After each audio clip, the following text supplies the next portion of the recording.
Assalamualaikum warahmatullahi wabarakatuh dan selamat sejahtera semua. Apa khabar semua?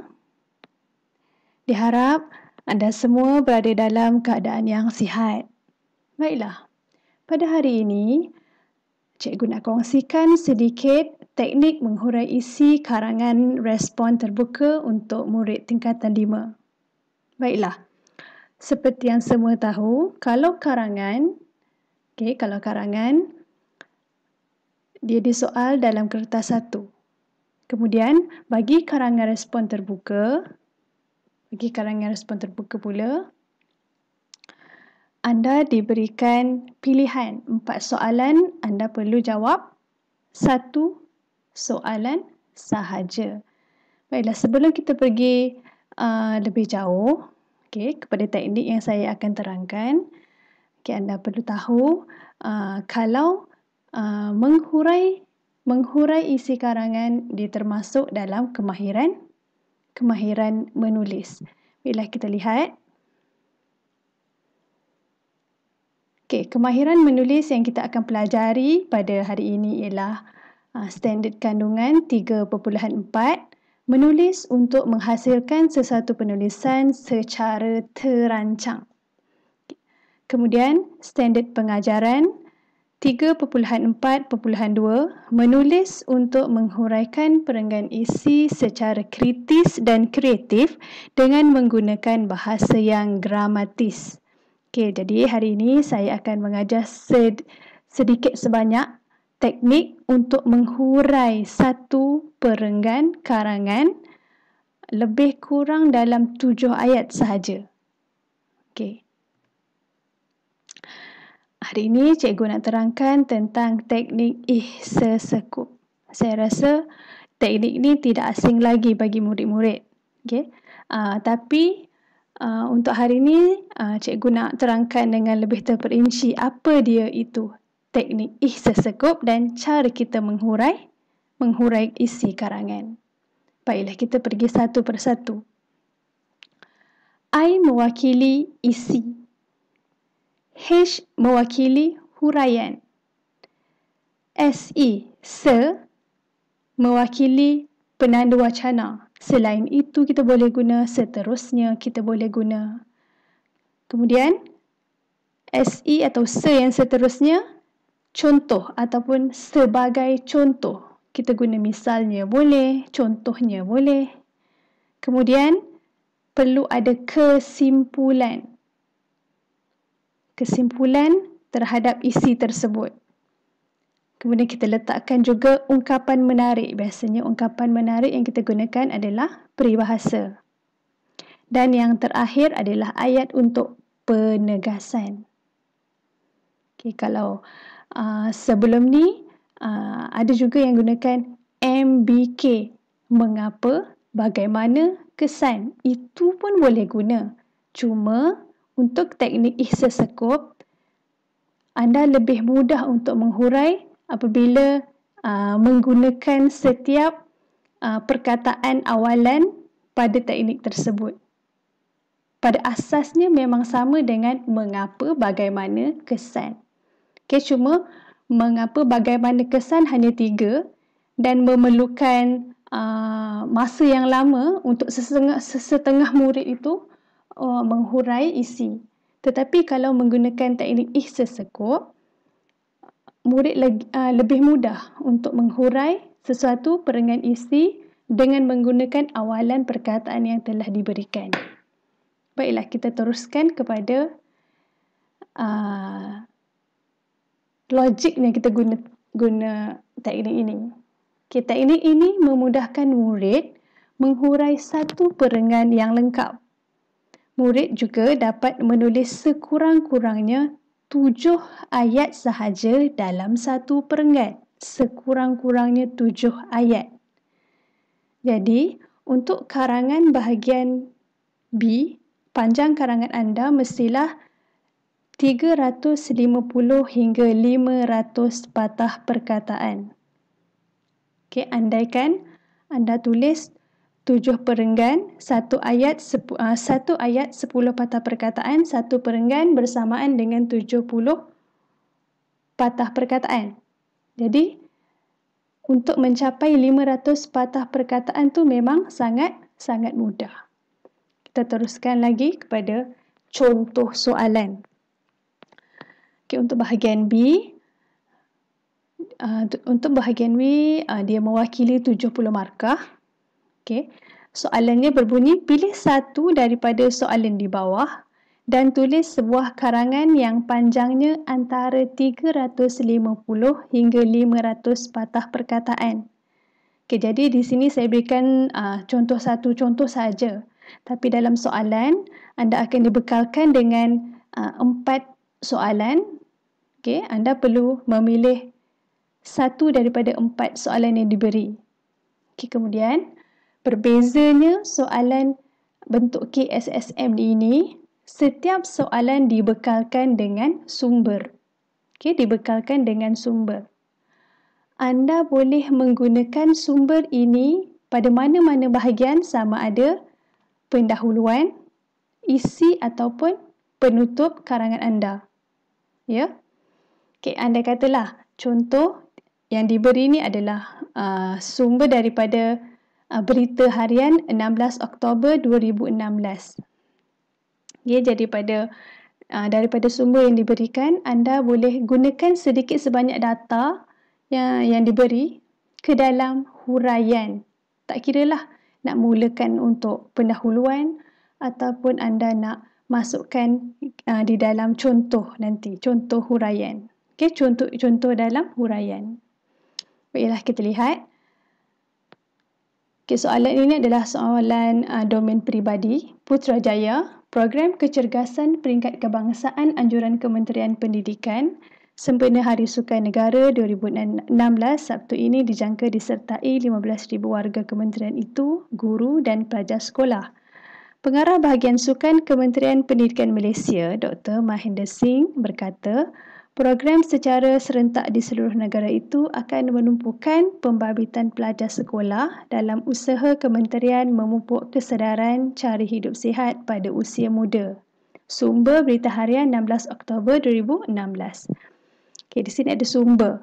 Kemudian kita lihat kehendak soalan dia apa. Petikan akhbar di atas menyatakan maklumat yang berkaitan usaha memupuk kesedaran cara hidup sihat pada usia muda. Okay, dia lebih kepada kesedaran cara hidup sihat. Okay, soalannya, bincangkan faedah-faedah bersukan. Okay, faedah-faedah sama juga dengan kebaikan-kebaikan, kelebihan-kelebihan bersukan. Okay, rasanya soalan ni memang pernah anda jawab. Cuma hari ini kita nak melihat cara untuk menghurai isi karangan. Jadi kita lihat. Baiklah, yang pertama ni cara menghurai isi karangan tajuk faedah bersukan. Okay, tajuk daripada awal perenggan sampai penutup mesti cerita tentang sukan saja. Okay, tajuk dia faedah bersukan. Jadi dekat sini saya beri satu idea. Okay, satu idea. Yang pertama, bersukan dapat menyihatkan tubuh badan. Okay, kita lihat untuk isi. Okay, untuk isi pada huruf I itu, isi bersukan dapat menyihatkan tubuh badan. Kemudian kita nak huraikan. Mengapa bersukan dikatakan boleh menyihatkan tubuh badan? Hal ini demikian kerana apabila bersukan, anda mengeluarkan peluh dan berlaku proses pembakaran lemak. Okay, kita menceritakanlah macam mana bersukan tu dikatakan dapat menyihatkan tubuh badan. Kemudian, di dalam huraian tadi, okay, anda perlu tambahkan sedikit penerangan. Selain itu, pembakaran lemak dapat menyingkirkan toksin daripada tubuh. Sebab tadi kita kata bersukan dapat sihatkan tubuh badan. Okay, bila kita bersukan, kita keluarkan peluh. Okay, kemudian keluarkan peluh, berlaku proses pembakaran lemak. Kemudian kita cerita lagi, pembakaran lemak yang berlaku tu akan menyingkirkan toksin daripada tubuh badan kita. Okay, dah dapat 3 ayat. Okey, kemudian kita masukkan contoh. Nak guna sebagai contoh, boleh juga. Kalau nak gunakan contohnya pun boleh juga, tak ada masalah. Sebagai contoh, kita boleh melakukan aktiviti berbasikal, bermain badminton atau berjoging. Sebaik-baiknya, seelok-eloknya, jangan tulis dan lain-lain. Okay? Letakkanlah 3. Berbasikal, bermain badminton atau berjoging. Ataupun dan berjoging pun boleh. Kemudian kita letakkan kesan. Okay, daripada cerita tadi, daripada berbasikal semua tadi, kesan daripada bersukan tadi, badan akan menjadi sihat dan cergas serta tidak lesu ketika belajar. Okay, bila bersukan, keluar peluh, badan akan sihat, cergas, kemudian kita tidak lagi kuranglah rasa lesu tu ketika belajar. Kemudian kita masukkan ungkapan yang sesuai. Okay, ungkapan yang sesuai. Berkata pepatah, badan sihat, otak cerdas. Okay, ini pun biasa awak dengar, boleh je masukkan, tak ada masalah. Okay, kemudian ungkapan yang awak guna perlulah seiring, mestilah sesuai dengan cerita. Okay, kemudian pada penegasannya pula, letakkan tegasnya, dengan aktiviti bersukan dapat membantu murid meningkatkan daya tumpuan ketika belajar. Okay, daripada kita cerita daripada bersukan tadi menyihatkan tubuh. Kemudian dengan bersukan dapat keluarkan peluh. Peluh ni membakar lemak. Lemak tu menyingkirkan toksin. Kita letakkan pula contoh aktiviti sukan yang boleh mengeluarkan peluh tadi. Okay, kesannya bila bersukan keluarkan peluh, badan akan sihat. Badan akan jadi cergas, otak akan jadi cerdas. Jadi kita masukkan ungkapan dekat situ. Okay, dan akhir sekali kita masukkan satu penegasan. Aktiviti bersukan ini sebenarnya selain dapat menyihatkan tubuh, dia juga dapat meningkatkan daya tumpuan murid ketika belajar. Kita lihat ada 1 ayat, 2 ayat, 3 ayat, 4, 5, 6, ada 7 ayat kesemuanya. Bila kita lihat sekiranya kita dah tulis dalam bentuk perenggan. Okay, sebelum tu ada beberapa penanda wacana yang boleh digunakan untuk memulakan perenggan. Setiap perenggan 1, perenggan isilah ni, perenggan 1, perenggan 2, perenggan 3, anda boleh menggunakan penanda wacana yang berbeza. Okay, antaranya yang boleh digunakan. Okay, ini bukan wajib, tapi kalau gunakan tak ada masalah. Okay. Sudah terang lagi bersuluh bahawa tak tumbuh tak melata, tak sungguh orang tak kata bahawa, memang tidak dapat dinafikan bahawa, maksudnya di sini contoh perenggan 1 kita nak guna sudah terang lagi bersuluh untuk isi 1. Sudah terang lagi bersuluh bahawa, okay, kita terus dengan isi 1. Nak masuk isi yang kedua, kalau kita gunakan sudah terang lagi bersuluh, jadi macam berulang, nampak sangat berulang. Jadi gunakan penanda wacana yang baharu. Tak tumbuh tak melata, tak sungguh orang tak kata bahawa. Okay, ini semua kena hafal lah. Okay, kena hafal. Kalau kita selalu buat latihan, secara tak langsung kita boleh hafal. Hanya dalam 3 atau 4 penanda wacana. Kita lihat perenggan lengkap, perenggan isi yang lengkap. Okay, cara menulis perenggan isi yang lengkap. Kita lihat, sudah terang lagi bersuluh bahawa bersukan dapat menyihatkan tubuh badan. Hal ini demikian kerana apabila bersukan, badan akan mengeluarkan peluh dan berlaku proses pembakaran lemak. Maksudnya, daripada sesekup tadi kita terus salin menjadi satu perenggan yang lengkap. Okay, ini saya dah kira untuk perenggan ni lebih kurang ada 70 atau hingga 71 patah perkataan untuk satu perenggan. Itu baru satu perenggan. Okay, kita kena tulis sekurang-kurangnya ada 7 perenggan, di mana 1 perenggan pendahuluan, 5 isi dan 1 penutup. Okay, saya rasa lebih lah, boleh dapat 500 lebih patah perkataan. Seterusnya kita lihat, okay, kita lihat kalau ada isi yang kedua pula. Okay. Untuk isi yang kedua, untuk faedah bersukan, mengeratkan hubungan kekeluargaan. Untuk I isi mengeratkan hubungan kekeluargaan. Macam mana sukan ni boleh dikatakan boleh mengeratkan hubungan kekeluargaan?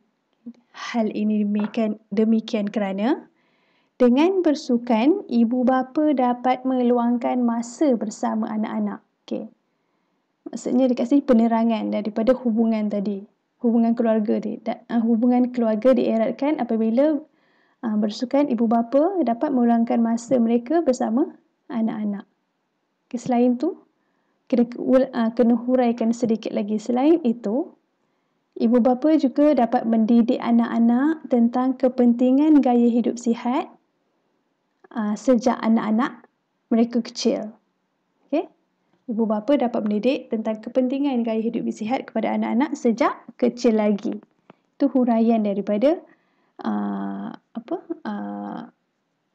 huraian daripada yang huraian yang kedua daripada isi mengeratkan hubungan kekeluargaan.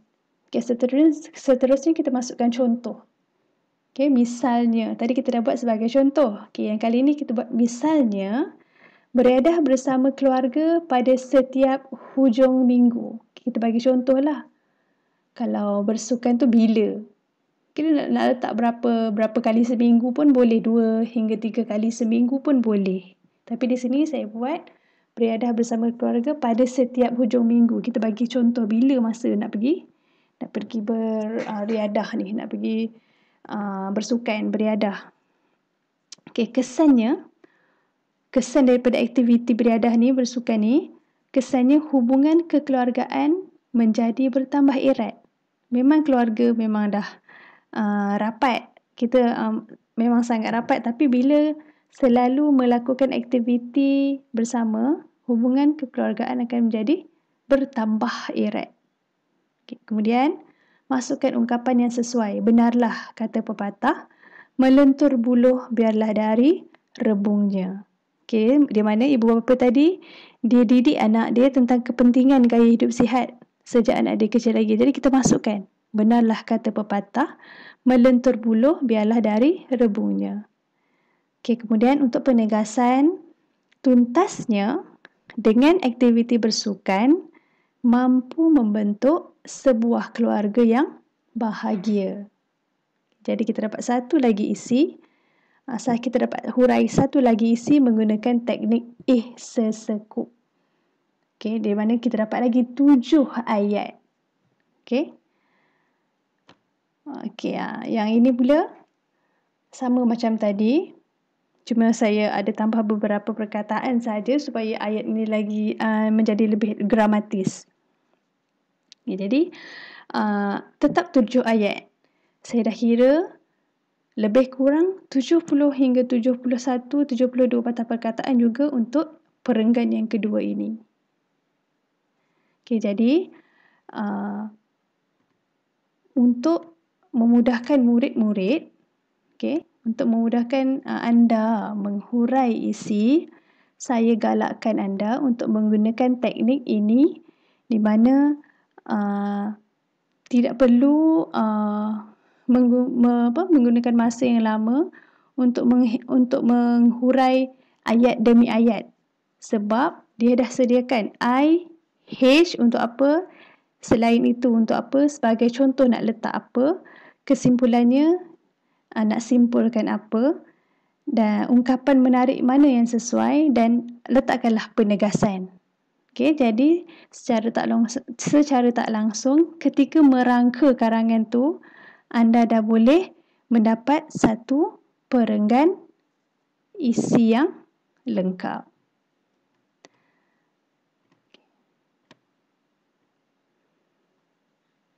Baiklah.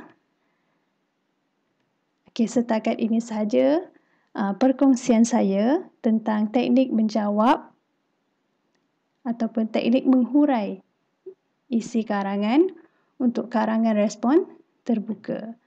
Semoga bermanfaat kepada semua. Sekian, terima kasih. Assalamualaikum. Selamat sejahtera.